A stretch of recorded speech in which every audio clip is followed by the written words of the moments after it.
Welcome to this tutorial on how to display your father's name at the top of your Facebook profile on PC. Let's get started. Step 1. Open Facebook and log into your account. Step 2.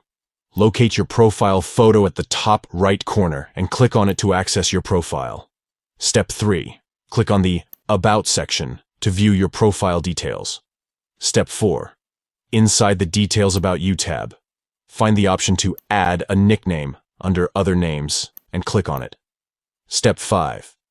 From the drop-down menu that appears, select Father's Name as the type of name. Step 6. Type in your father's name in the designated field. Step 7. Make sure to check the option that says Show at the top of profile to ensure your father's name is prominently displayed. Step 8. Finally, click on Save to update your profile and make the changes take effect. By following these simple steps, you can proudly showcase your father's name at the top of your Facebook profile on PC. Thank you for watching this tutorial.